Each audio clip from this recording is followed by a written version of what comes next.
In my opinion, those people are the ones that the love affair is kind of over.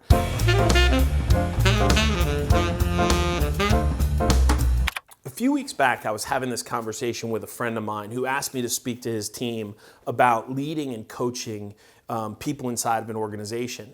And we were talking about people that operate at different levels. And if you think of this continuum of effort and talent, there are people that if you plotted them on a graph, you could very easily say, this person puts 2 effort and they have a 5 level of talent, or they have a 5 effort, but they just don't have the knowledge basis yet to do the work. And I think that, for a lot of leaders and a lot of young leaders in business, what they fail to understand is that their goal is to try and move people up from management into leadership, right? And ultimately your goal is to empower people. But what do you do when somebody has all the talent and all the ability and all of the wisdom that they need, but they're just not, they're just not putting forth the effort? In my opinion, those people are the ones that the love affair is kind of over. Like, it's coming to an end. And a lot of times what we try to do is we try to manage them, or we try to coach them or cajole them. And ultimately, once you've, done your best to defibrillate them and try to bring them back, if they continue to lack the effort and not put forth the energy, it's time to probably move them out. And this idea of performance management, of working with them and putting them on a program and trying to move the needle, my experience is that that's often an exercise in futility, right? It often leads to the same result, and it's not beneficent, right? Dragging it out for a long period of time is not something that is good for the individual, and it's not good for you. Ultimately, the reason that they're performing at that low level probably is something either internal or external, outside of the business, or they've fallen out of love with the opportunity, right? They've fallen out of love with the work, with the job, with the compensation, with some aspect.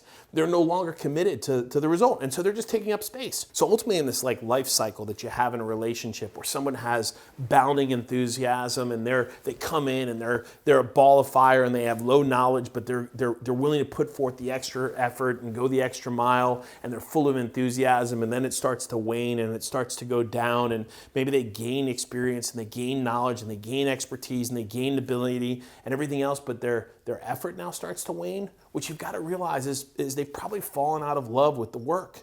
And you either got to find some other opportunity for them to put their energy towards and relight that fire, reignite that person's soul so that they can be passionate about it, or you got to give them the opportunity to exit with grace. It costs you nothing to treat people with dignity. It costs you nothing to be kind. It costs you nothing to send somebody off with a letter of recommendation as opposed to performance managing them into the ground, right? Grinding them and checking all the boxes for human resources so that you can fire them. That's not beneficent. The better thing to do is say, look, I love you. You came in here, you were a ball of fire, you had all this energy, all these great things were happening. Something's happened, something has changed. And I don't know what it is, but before you hate me, before you blame this company, before you blame the market or the product or some other element, and before we hate each other, why don't we just, move on? Why don't we celebrate something else? If I can't find you something inside to do, then, let me give you your wings to go and find something else. Let's take the next 4 or 6 weeks. I'll continue to, pay you, come do this work, get this work done that I need to get done, but let's transition. Let's find you something that you can be passionate and excited about, and you'll leave here with a letter of recommendation. And what I find is that when you have these real talk conversations with people, as opposed to the bullshit, performance management dialogue where you're, tracking everything so that you can check all the boxes so you don't get sued, ultimately what you end up doing is you end up realizing that people value being treated like a human being as opposed to just a number, as opposed to just an employee ID.